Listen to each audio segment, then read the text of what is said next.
Olá, amigos telespectadores e internautas. Shalom Aleichem, paz seja convosco. Quem vos cumprimenta é o Rav Shai Ben Yehudá e este é o programa Or Teshuvá, uma luz para o retorno às raízes judaicas. Oferece a você a oportunidade de fazer um retorno às raízes. Você que quer conhecer melhor, mais do que talvez você conheça, o Yeshua judeu, que viveu a Torá, que ensinou a Torá, que implantou a nova aliança no meio do seu povo, o Yeshua que não criou nenhuma outra religião, mas que formou um segmento no meio do seu próprio povo, você tem a oportunidade através deste programa. Nós estamos falando ultimamente com vocês a respeito do reino e falando a respeito da figura de Yeshua, da vinda de Yeshua, mas agora especificamente falando que que Estevão tem uma visão que Yeshua estava assentado à direita de Deus. Bom, não vamos entrar aqui na questão material, espiritual, como está assentado, como à direita. Não vamos entrar nesses detalhes, mas o importante é que o texto diz que ele estava à direita de Deus. E eu entendo que isso é estar ao lado do Pai, ou é estar junto com o Pai. Na carta aos Hebreus, no capítulo 1, versículo 3, diz assim: o qual, falando da figura de Yeshua, o qual, sendo o resplendor da sua glória e a expressa imagem da sua pessoa, e sustentando todas as coisas pela palavra do seu poder, havendo por si mesmo feito a purificação de nossos pecados, assentou-se à destra da majestade nas alturas. Vocês vão ver quantas passagens provam isso, que Yeshua se assentou à destra de Deus. Em Hebreus, ainda em Hebreus, capítulo 10, capítulo 12, versículo 2, nós vamos ler.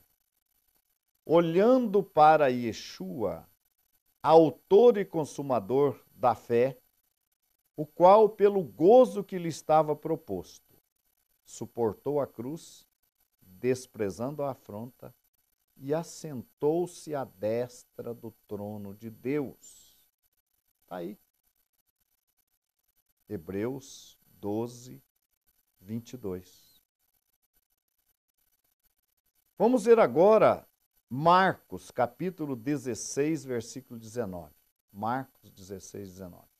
Vamos ler.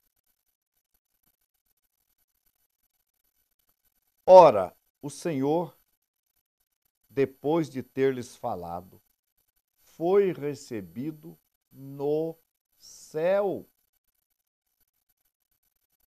Veja bem, amigo telespectador, internauta, eu estou explicando isso porque há hoje, dentre as muitas heresias, heresias que visam anular o trabalho de Yeshua, porque se Yeshua morreu e não ressuscitou, e está enterrado na Galileia, ou ele morreu e ressuscitou, mas está escondido por aí, em algum lugar, e aqueles que ensinam isso não sabem dizer onde ele está, e nem o que ele está fazendo escondido. No entanto, e isto é grave, isso é grave porque acaba apresentando a você um Mashiach que fez o trabalho pela metade, que não cumpriu o seu ministério e que, portanto, não pode salvar. E essa é a pior parte, é ele não poder salvar, porque se Yeshua está enterrado na Galileia, ou se ele ressuscitou e está escondido por aí, ele não é capaz de salvar o pecador. Esse aí não. Com essa configuração, ele não vai salvar ninguém. Não vai salvar. E quem acreditar nele nessa condição está perdido. De acordo com as palavras de Shaul HaShaliach. Então o texto diz: ora o Senhor, depois de ter lhes falado, foi recebido onde? No céu. Existe alguma dúvida? Existe alguma interpretação para fazer aqui? Foi recebido.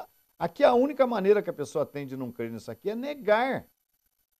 E são tantas as passagens que fala que ele ascendeu os céus, que se a pessoa começar a negar, vai ter que negar todos os escritos da Brit Hadashah.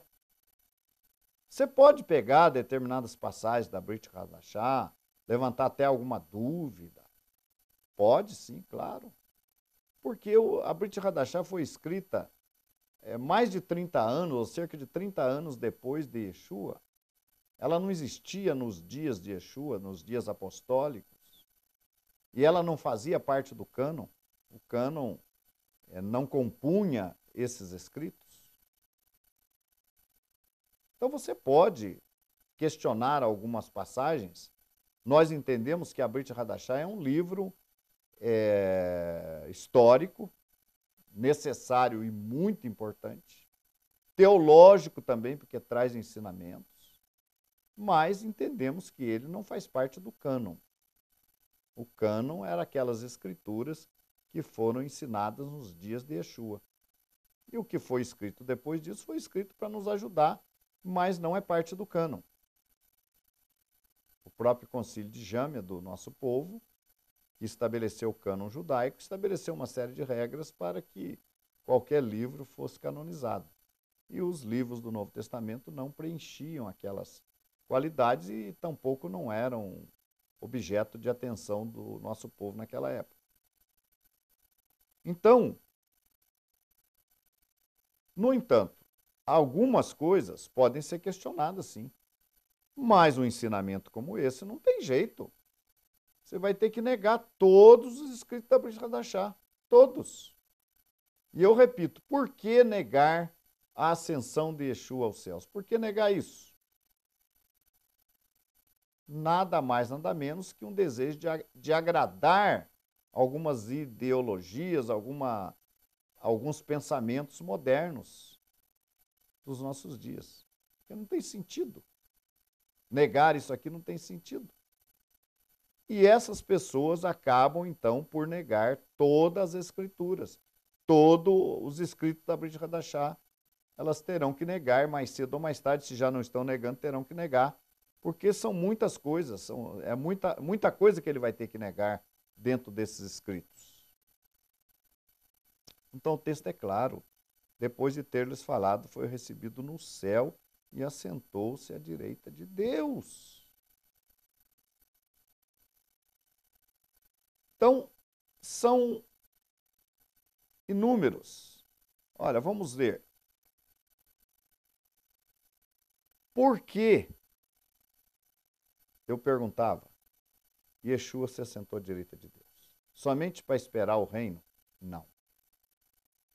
Yeshua se assentou à direita de Deus porque ele exerce um papel sacerdotal. Vamos ver aqui, abrir aqui em Hebreus. Hebreus traz muita luz sobre isso aí, principalmente quando faz menção do tabernáculo ou do Mishkan e fala dos serviços que eram realizados ali no Mishkan. Isso nós vamos encontrar no capítulo 9 de Hebreus. E aqui faz menção a dois compartimentos do santuário. O primeiro compartimento, a primeira parte do santuário, que era chamado de Santo Lugar, onde os sacerdotes ministravam. E aí havia então ali um véu, e atrás daquele véu estava o segundo compartimento do Mishkan, ou do santuário, que era o lugar chamado Santo dos Santos. No Santo dos Santos, os sacerdotes não entravam. Somente o sumo sacerdote podia entrar ali no Santo dos Santos uma vez por ano. No dia que nós conhecemos hoje como Yom Kippur, no dia da expiação, no dia do perdão dos pecados do nosso povo. Então, nessa data, e você vai encontrar isso no capítulo 16 de Levítico, no capítulo 23 de Levítico. Então, ali eram feitos os serviços, se apresentavam 2 bodes sem mácula. Ambos os bodes eram usados para remissão, para expiação dos pecados do povo, para purificar o santuário. E um bode, se confessava os pecados do povo sobre ele, e ele era mandado para o deserto, chamado de o bode Azazel, que também fazia expiação pelo povo. Há quem queira identificar o Azazel com Rassatã, mas não pode, porque Rassatã não faz expiação por pecado de ninguém. Na verdade, o significado daquele bode que era levado para o deserto era a retirada dos pecados do santuário. Ele fazia a remoção dos pecados do santuário para fora, para o deserto. Esse bode também representa a figura de Yeshua, que morreu fora da cidade. E o segundo bode, o que era morto, sacrificado, o sangue desse segundo bode era aspergido dentro do Santo dos Santos. Aí sim, o sumo sacerdote fazia expiação pelos seus próprios pecados, porque senão ele podia morrer ao entrar no Santo dos Santos. E o sumo sacerdote, então, entrava no Santo dos Santos, ou no Santíssimo Lugar, e lá dentro ele aspergia o sangue daquele bode. E ele fazia, assim, a expiação do santuário, a purificação do santuário e a expiação dos pecados do povo, que eram transferidos diariamente. Isso é muito importante, quando no sacrifício da manhã e da tarde, quando eram realizados o sacrifício da manhã e da tarde, chamado de sacrifício contínuo, os pecados das pessoas eram transferidos para esse cordeiro, para esses animais que morriam ali. Então, esses pecados eram ali expiados, mas, de alguma maneira, eles eram depositados no santuário. E no fim de cada ano, ou no final, ou no Yom Kippur, no decorrer de um ano, esses pecados eram purificados no Yom Kippur. Continue conosco.